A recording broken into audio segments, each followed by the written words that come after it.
So I was in my home in Hampshire, waiting to finalise a £3 million investment in my small startup. And the phone rang. Now, I've changed people's names to protect their identities. Hello, Joanna. It's John. I'm calling on behalf of our principal, Mr. Total Moron. I'm sorry, Joanna, but we've got a change of plan. We're not going to be investing in your startup. What? I said. But we're due to sign the documents in 4 days. Yeah, I know, Joanna. It's just your business is too small for our fund. You cannot do this. We have been talking for 6 months.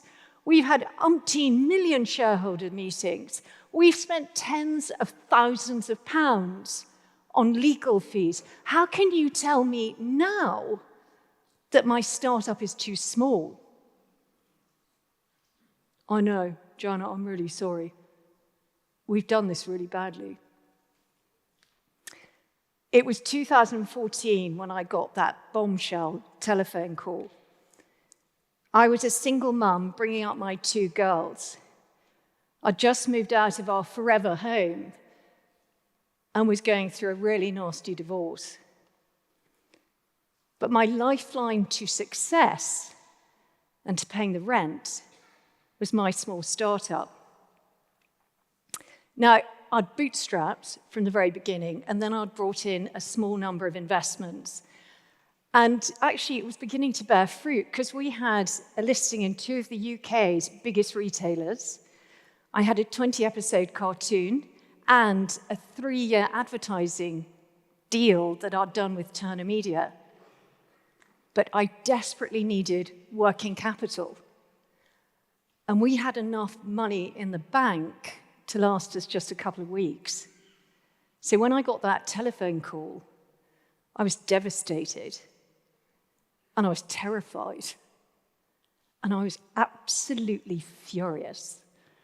So I decided to get on a train and go and confront the investor face to face. Now hold that thought.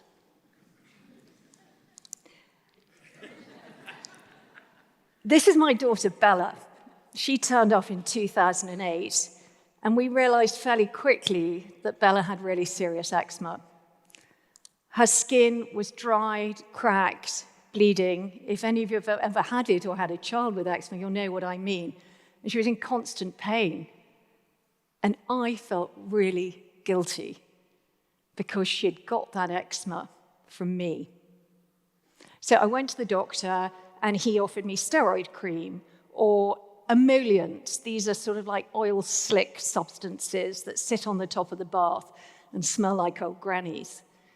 And I just couldn't believe that nothing had changed since I'd been a child in the 70s. So on a mission to help her, I started creating my own solutions. Now, I'm no chemist. I actually failed my chemistry O-level. And I had no intention of starting a brand, but I had a need to soothe my daughter's poorly skin.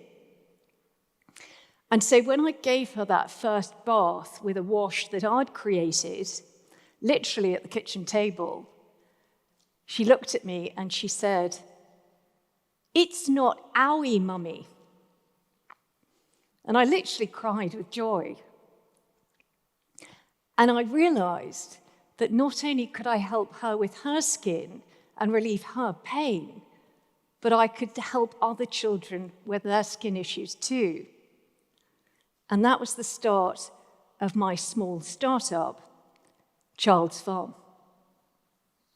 Now back to that telephone call and me hopping on a train to go and confront that investor. So I turned up at their London offices, and the whole team looked really sheepish, embarrassed. But Mr. Total Moron, a man seemingly untroubled by conscience or consequence, acted as though nothing had happened. He confirmed to my face at long last that he wasn't going to put the investment in. But he did offer to help me talk to my biggest retailer to reassure them, because we were due to go into them in 6 weeks' time. So we all sat down and got on a call. But rather than reassure them, he threw me under the bus. Hello, I'm phoning to tell you we're not going to invest in Joanna's business. So Joanna's got no money. And if I were you, I'd pull the listing. Every jaw round that table dropped. Not only had he pulled the rug from underneath me, he'd pulled the pin on the grenade and chucked it down that telephone wire. Thankfully, the retailers were as shocked as I was. And 72 hours later, I was in their head office, and there was a room full of people, and they offered me whatever financial or emotional support I needed, because they believed in me, and they believed in the promise and the value of my small startup. And I knew then that my startup was going to be a success. I knew that somehow I would find the investment I needed to keep going. But I also knew if I took their money, I would never be able to progress with any other retailer. So I thanked them profusely for their time, for their support. I confirmed we were all systems go for the listing in 6 weeks' time. And I left. But I left lighter, happier, more determined, and more convinced I'd done the right thing. And through the most extraordinary circumstances, later that week, I met my forever investors. And they were a completely different ballgame. They were collaborative. They wanted to work with me to get the best out of me. They shared the same ethics and values that I had. But they also nearly had exactly the same brand vision as me. But most importantly, we really got on. We had great chemistry together because investment capital isn't equal. Some comes with expertise, like my lovely angel investors brought with them. And some comes with ego and arrogance, like the venture capitalist, he who shall not be named. So with Investigate behind me, I can now focus on the business of my mission of helping children with eczema. And what we found out fairly early on is that mums are fantastic advocates of things that provide a solution and that they like. And they tell everyone. They were telling their friends, family, colleagues, the milkman. We found that word of mouth was pivotal in our ability to sell products. And then in March 2017, everything changed. A young mom from Nottingham posted this picture of her daughter's hands before and after using our baby moisturizer. And it went viral. Now, I can honestly say we were absolutely hopeless at social media. There were only about 5 of us at the time. And the first we knew is when we saw our sales ticking up on our website. I just so happened to be in Cornwall at the time on holiday, but it was a startup, so I was just working in a different location. And we saw the sales going up, and we usually did about £200 a week on our website. In that day already, we'd done £1,000. So we had a shot to celebrate. And then we did £2,000. So we had another shot.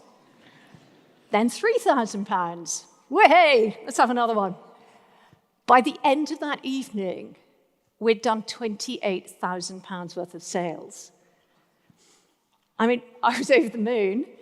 But even in my blurry state, I realized we had a real problem because we didn't have enough stock. So we shut the website down, and first thing the next morning, I phoned my manufacturers, and they had already seen the sales coming through, and they said, it's worse than you thought. All the retailers have been sending in orders overnight. We had a stampede on our hands. Now, when you have something as amazing as this happen, and you need to find stock in a nanosecond, you've got to have some really good, trusting relationships and people that you can rely on. And fortunately, I'd invested in that. And I've done that by doing a number of things. One is that I made sure I went and saw all of my suppliers face to face every month. And then we'd have a formal call once a week, as well as all the sort of ad hoc emails and telephone calls that always go on. I also got to know everybody that worked there, even the people in the packing warehouse. And so every time someone had a big birthday or someone was about to become a granny, I knew, and we could celebrate with them, because what we'd done is we'd made all our suppliers an extension of our team. And that meant they went the extra mile for us. So we had these guys phoning around every single bottle supplier in Europe trying to find us some stock, even hiring vans and driving them themselves to get interim stock to our retailers. And as the bottles flew off the shelves, people kept on saying to me, God, you're so lucky. But was I? I'd made fantastically good products that were suitable for sensitive and eczema-prone skin. I knew the origin of every single ingredient. We used natural and naturally derived. I mean, for example, our organic coconut oil came from a community in the Philippines.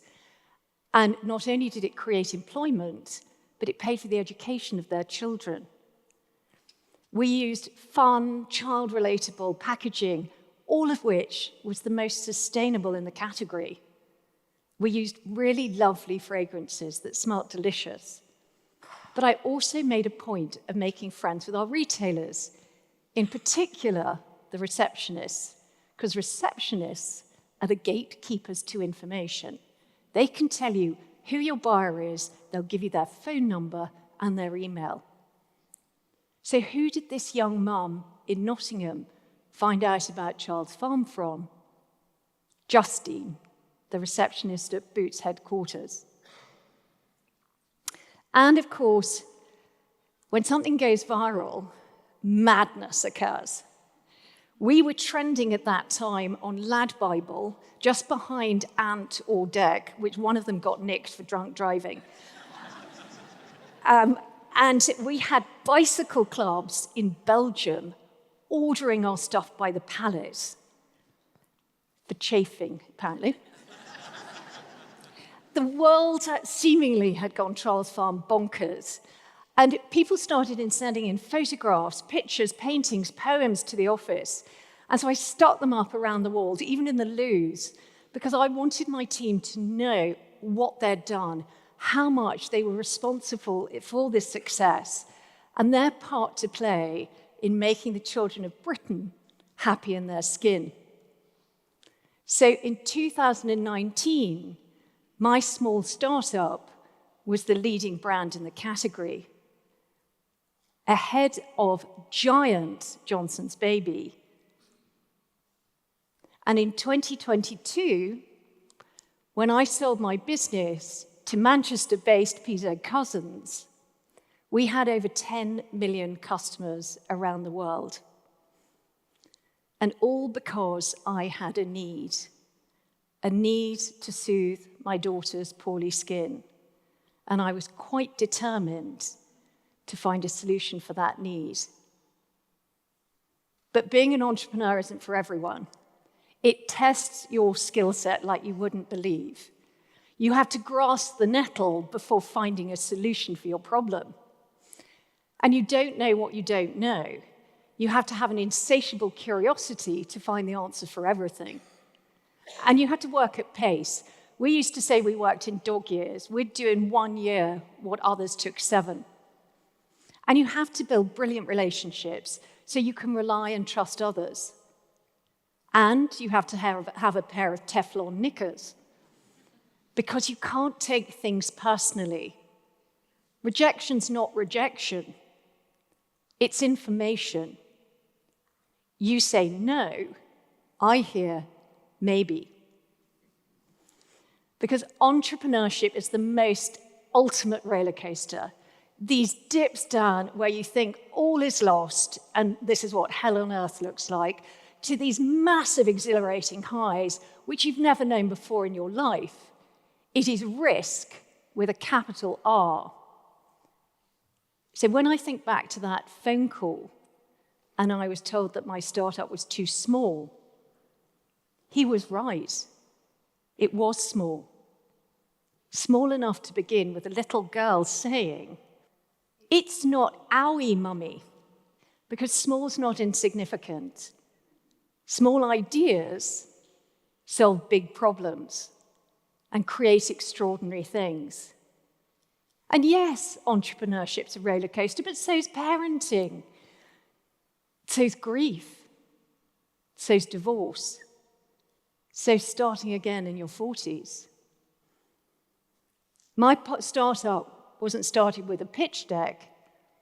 It was started with love, with guilt, with determination, but with a need. Because the world doesn't change when someone has an idea. It changes when someone refuses to let it go. Thank you.